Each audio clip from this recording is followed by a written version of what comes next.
Allahumma shalli ala Muhammad ya Rabbi shalli alaihi wasallim. Jadi saya ada membaca buku tipis judulnya Al-Munqidh Minad Dhalal, penyelamat dari kesesatan, ditulis oleh Imam Abu Hamid Al-Ghazali, meninggal tahun 505 Hijrah bertepatan dengan 1111 Masehi. Saya ingat karena mudah mengingatnya. 505 1111. Jadi Al-Ghazali ini dulu sampai pada puncak popularitas.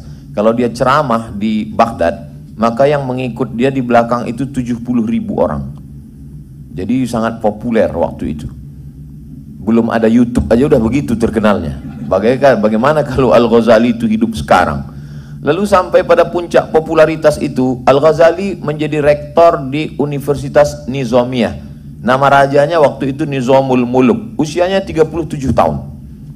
Jadi pada puncak karir, pada puncak di tengah masyarakat dia populer, di tengah kampus dia sampai pada puncaknya, dia punya penyakit galau, syak. Sampai akhirnya dia melihat, untuk apa semua ini?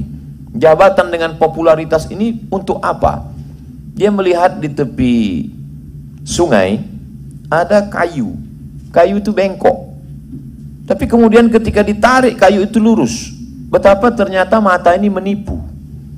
Mata menipu. Yang kita lihat bengkok, ternyata ketika ditarik lurus. Mata tidak benar melihat sesuatu. Berapa banyak kita tertipu oleh mata. Ketika kita lihat di YouTube tua, ternyata muda.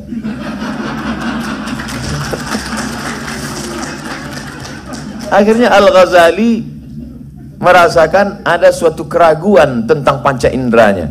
Kalau begitu mataku tidak benar, telingaku juga tidak mendengar. Kalau begitu akalku juga tidak benar melihat dunia ini. Itulah sebabnya Al-Ghazali masuk ke dalam tasawuf. Jadi awalnya Al-Ghazali itu pemikir yang luar biasa. Makanya dia membantah filsafat habis-habisan. Kata dia akal itu semu. Maka dia bantah filsafat. Dia tulis buku berjudul Tahafud Al-Falasifah, jatuhnya filsafat. Dia membantah Syiah. Dia tulis buku judulnya Fadaih Al-Batiniyah. Dia juga membantah pemikiran yang tidak sesuai. Sampai akhirnya dia berkelana selama 11 tahun. Lalu kemudian dia menemukan apa yang dia sebut dengan ma'rifah. Ma'rifah adalah pengetahuan dari Allah Subhanahu wa taala setelah habisnya wahyu, yaitu dengan cara ilham, dan ilham itu diperoleh dengan riyadhah, menahan makan, menahan minum, menahan hawa nafsu.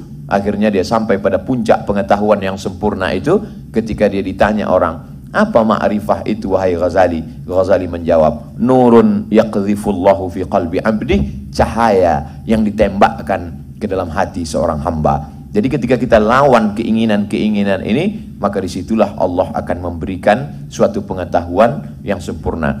Dia ceritakan secara singkat dalam Al-Munqidh Minad Dhalal. Artinya apa?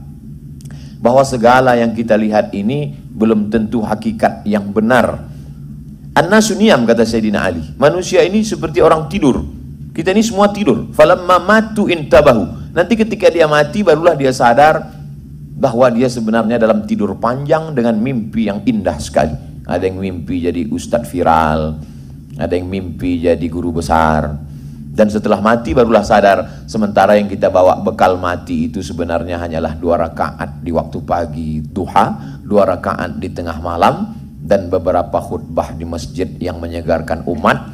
Itu pun kalau ada yang mendengarkan, sebagiannya tidur panjang, dan sisanya hanyalah seperti debu yang diletakkan di telapak tangan lalu dihembuskan dan hilang, tidak bermakna. Oleh sebab itu menjadi guru besar, menjadi dosen adalah bagaimana kita membawa mereka, walaupun bukan kajian tafsir, bukan hadis, tapi dengan sesuai dengan keilmuan kita masing-masing. Apakah di fakultas kedokteran, apakah di perikanan, apakah di pertanian, apakah di peternakan, bagaimana dengan ilmu-ilmu yang semuanya datang dari Allah ini bisa melembutkan hati, bisa bermanfaat buat masyarakat.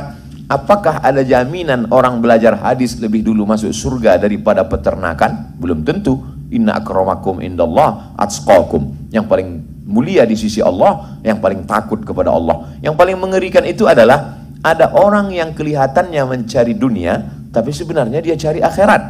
Tapi yang paling menakutkan daripada itu, Ada yang kelihatannya mencari akhirat, tapi sebenarnya dia mencari dunia.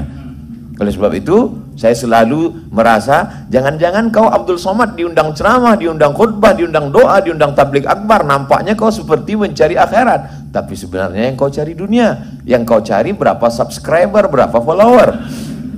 Mereka kelihatannya mencari dunia. Yang mereka ajarkanlah ilmu medis, yang mereka ajarkan ilmu kedokteran, yang mereka ajarkan ilmu farmasi. Tapi di balik itu sebenarnya mereka sedang mencari akhirat. Nanti baru kita benar-benar tahu posisi kita di hadapan Allah pada saat Allah memperlihatkan faman ya'mal mithqala dzarratin khairan yarah. Sebesar biji sawi pun kebaikan itu kau buat akan tampak di ujung matamu, kata Allah Subhanahu wa taala.